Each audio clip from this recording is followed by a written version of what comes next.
For Oasis Audio, I'm Wayne Shepherd, and I agree with Dr. Gary Chapman. Even though I've been married to the wife of my youth for over 37 years and love her very much, there are things I wish I'd known before we got married. And Dr. Chapman, I take it that this is not just a good title for a book, but it reflects how you feel looking back on your own marriage to Carolyn. You know, Wayne, Carolyn and I had severe problems in the early days of our marriage. And so this book, in a sense, is reflecting on the time that we spent together and the difficulties we had. And I really believe if I had known the things that are in this book, Carolyn and I would have had a lot less trauma in the early years of our marriage. So in a sense, yeah, this book is autobiographical to a large degree. Well, I think that's the case for a lot of people who might be listening to us right now. Here's the issue. Even though I thought myself mature enough to get married when I did, I'm not sure I was willing to listen very carefully to people telling me what I really needed to know at the time. Yeah. How do we break through all those fuzzy feelings and communicate the truth you're talking about?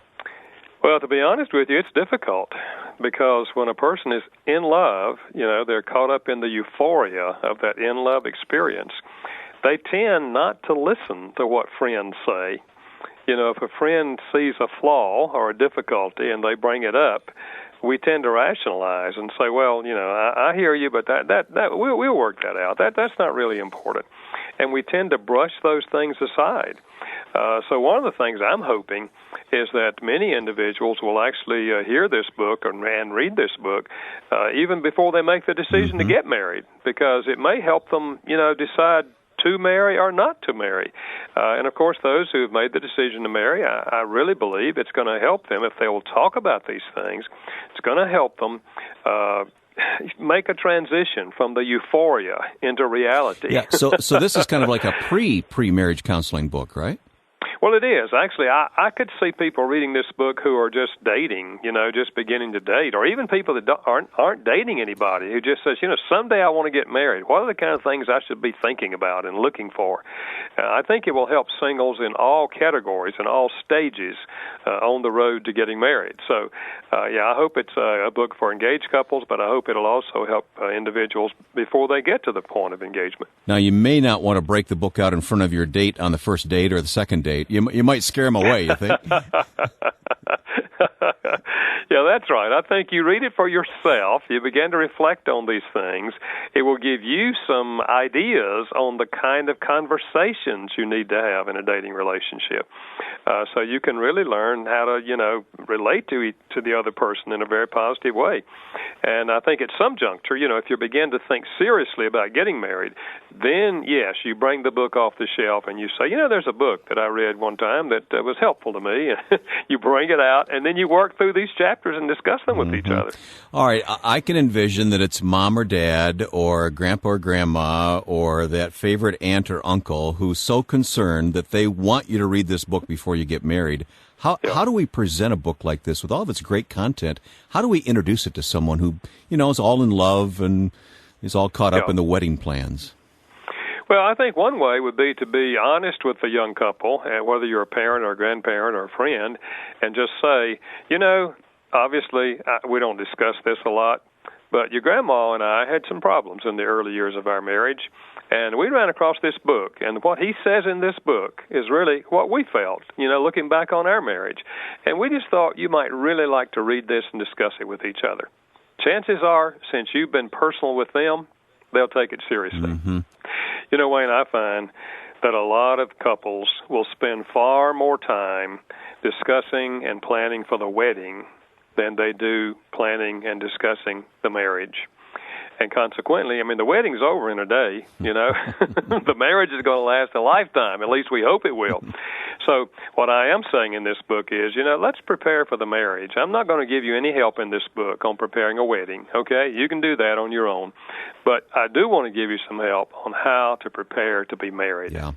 All right. The chapters you have in this book are so intriguing, and we're not going to rewrite the book or represent the book here. That's why you wrote it in the first place, is to read and listen to in this audio version. But you've got such great chapters. The lesson learned that being in love is not an adequate foundation for building a successful marriage.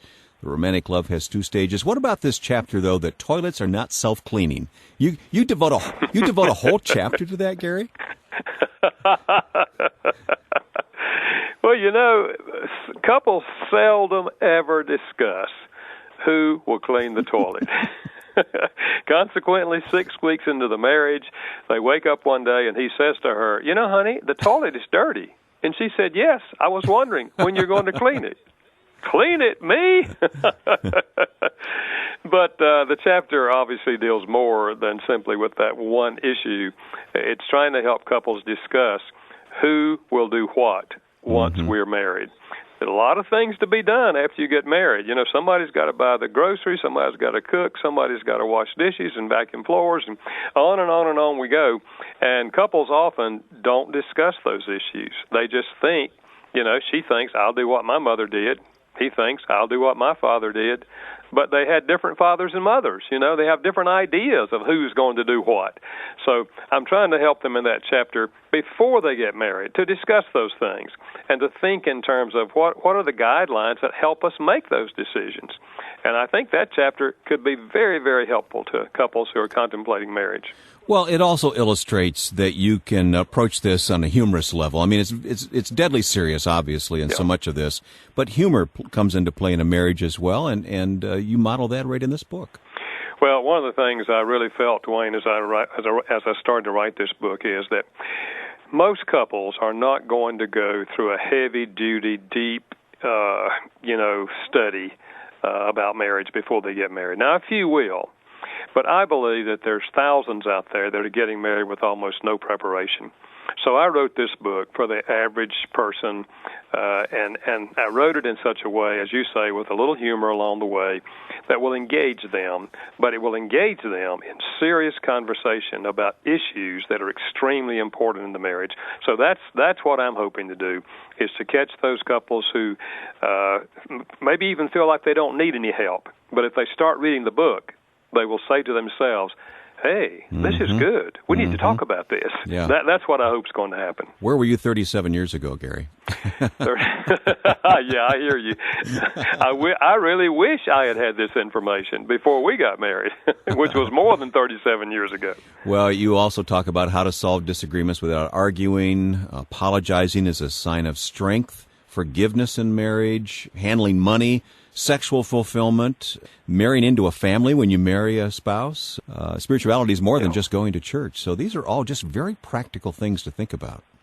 Well, I shared the table of contents of this book recently with about 1,400 marriage educators around the country, and I just read the content chapters and got an applause just reading the chapter titles, because every one of them realized, oh man, those are the issues. Those are what couples need to be discussing before they get married. So, I hope that the humor and the lightness of this book will engage couples as they're dating.